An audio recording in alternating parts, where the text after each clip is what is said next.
প্রতিটা ইমামের মতে, চারটে মাযহাব হানাফি, শাফি, মালিকি, হাম্বলি, চারটে মাযহাবের মতেই গান হারাম হারাম হারাম। কোনো রকম সংশয় নেই, কোনো রকম দ্বিধা নেই, কোনো রকম সংকোচ পর্যন্ত নাই। গান শুনলে ক্ষতি হয়। আচ্ছা, সিগারেটের প্যাকেটের উপর লেখা থাকে তো সিগারেট খেলে স্মোকিং কজেস ক্যান্সার। সিগারেট, ধূমপান স্বাস্থ্যের পক্ষে ক্ষতিকারক।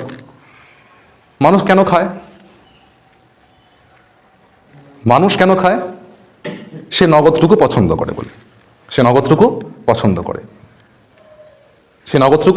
করে, সে এখন খেয়ে নি না, মত্ত হয়ে যায় একটু, পরে যা হবে দেখা যাবে।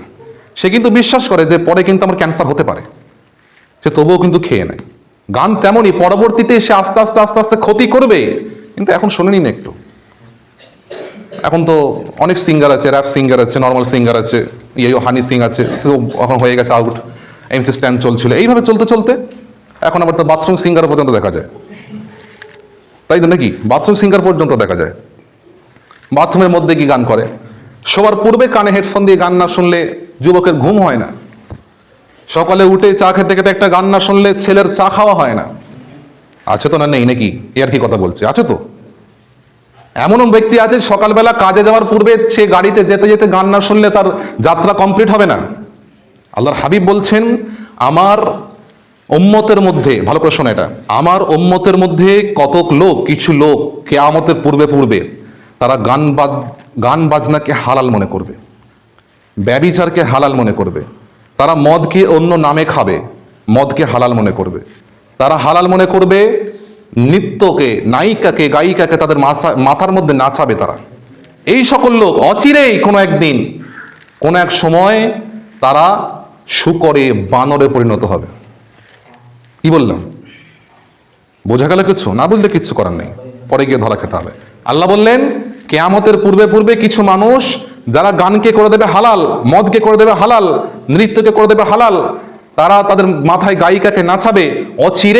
অচিরেই কোন এক সময় তাদেরকে কোন এক সকালে বানরে এবং শুয়োর এবং বাঁদরে পরিণত হয়ে গেছে।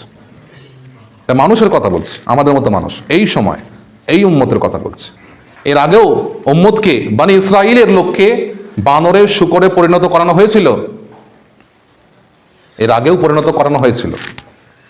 শেষ করবো ইনশাআল্লাহ। গান এই জন্য হারাম যে গান ব্যভিচারের দিকে নিয়ে যায়, জেনার দিকে নিয়ে যায়।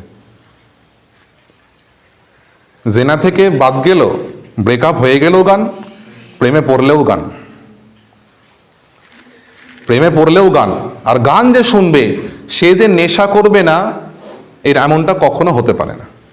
গান আর নেশা এর যে দূরত্ব খুব সীমিত, আসর থেকে মাগরিবের মতো। যে গান শোনে তার ব্রেনের মধ্যে একটা আসর পড়ে। এখন তো গানের যা লাভস, যা কথা, তাতে মানুষের অন্য মেয়ের দিকে চোখ তাকালেই যেন প্রেমে পড়ে যাবে, এমন গানের যে লাভসগুলো, এই গানের যে লাভসগুলো, গান এই জন্যে হারাম। গান ব্যভিচারের দিকে নিয়ে যায়। গান, আল্লাহ হাবিব বলছেন, গান শুনলে অন্তরে নিফাকের অবস্থান হয়, মোনাফেক হয়ে যায়। মোনাফেক, তার বোঝার কিছু থাকে না, সে না হারাম বোঝে না হালাল বোঝে, না মানুষকে সম্মান করতে জানে, আর তার মুখ থেকে সবসময় গান বেরোতেই থাকে। তার যে কালেমা অন্তরে মুখে নাসিব হবে মাউতের সময়, সেটা বলা যাবে না, সেটা বলা খুব মুশকিল। এখন তো মুসলমানিতেও গান বাজে, মুখে ভাতেও গান বাজে, আকিকা দিতে গেলেও গান বাজে, বিয়েতেও গান বাজে, মরে গেলেও গান বাজে।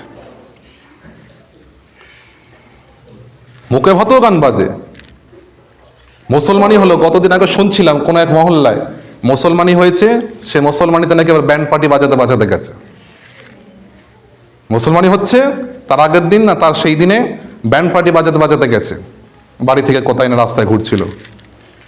বিয়েও তো সেম, আমাদের তো গায়ে হলুদ থেকে সে থেকে বিয়ের দিন আগে থেকে, আরো একদিন আগে থেকে, বিয়ে 3 দিন 4 দিন পর্যন্ত গান বাজতে থাকে। যেখানে গান বাজনা হয় সেখানে আল্লাহর গজব হবে, গজব। ঈদেতেও গান চাই, আমাদের তো ঈদে গান ছাড়া ঈদ হয় না, নাচ ছাড়া ঈদ হয় না। সে যে মহল্লাই হোক, এখানেও হয়েছে, হয়তো আগের বছর হয়নি,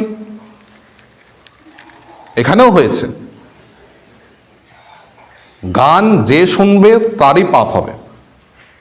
গান যদি হালাল হয়, যে শর্ত দিয়ে বললাম, যদি তার মধ্যে শিরক না থাকে, তার মধ্যে যদি অশ্লীল কথা না থাকে, তার মধ্যে যদি কোনো রকম বাদ্যযন্ত্র না থাকে, সে মুখের মধ্যে গান গাইতে পারবে, কোনো ইনস্ট্রুমেন্টস ছাড়া, কোনো বাদ্যযন্ত্র ছাড়া।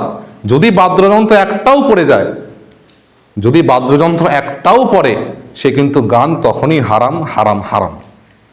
সে যার কাছ থেকে আপনি ফতোয়া নেন। আমাদের তো কিছু ভাই আছে যারা বলে কাওয়ালি হালাল।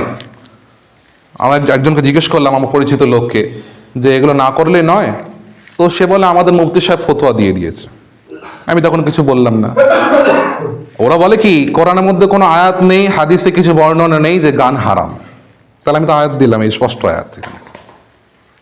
ওই বললাম কিচ্ছু বলে নেই। যে যত বড়ই মুফতি সাহেব হোক না কেন, যে যত বড়ই লোক হোক না কেন, সে যদি বলে যে গান হালাল, তার সাথে আপনার কোনো সম্পর্ক হবে না। বাউল, ফকির, এ ও সে যেই আসুক না কেন, আমাদেরকে গান থেকে পরহেজ করতে হবে নিজেকে। সে যে জায়গাতেই হোক, সে যে জায়গাতেই হোক। হযরত আলী থেকে একটা হাদিস বর্ণনা, আল্লাহর হাবিব বলছেন, হাদিসটা মুনকার, সহি নয়। 15টা জিনিস হওয়ার আগে কিয়ামত হবে না। তার মধ্যে একটা হচ্ছে যে গান যতক্ষণ না মানে সারা বিশ্বে চলে আসে, সারা বিশ্বে সব জায়গাতেই গান, সব জায়গা, সব সময় করছি তো। যে শাসক, যে শাসক এখন, হ্যাঁ, এখন কেউ যদি ইসলামী নাতও পরিবেশন করে, তাতে যদি ব্যাকগ্রাউন্ডে যদি গান দেয়, মিউজিক বাজানো, সেই গানটাও হারাম হয়ে যাবে শোনা। তাহলে সোজা বিষয়, এ থেকে পরহেজ করতে হবে। আমি করেছি, আল্লাহ পাকের শুকরিয়া যে আল্লাহ পাক করিয়েছেন, কিন্তু আপনাদেরও করতে হবে। যে আমি করব, আপনারা করবেন না, বা আমি এই জন্যে দেখবেন আমি প্রতিটা বিষয়ে যে কথাগুলো বলি নিজে আমল করার চেষ্টা করি, তারপরে কথা বলি। এটা আল্লাহ পাকের কোরআনের কথা এবং আল্লাহর হাবিবের হাদিসের কথা। হ্যাঁ, আল্লাহ পাক সকলকে কবুল করেন। আল্লাহ পাক যেন আমাদেরকে এই ফাহিশা কাজ থেকে দূরে রাখেন। আমরা সকলে বলি আল্লাহুম্মা আমিন। ওয়া আখিরু দাওয়ানা আনিল হামদুলিল্লাহি রাব্বিল আলামিন।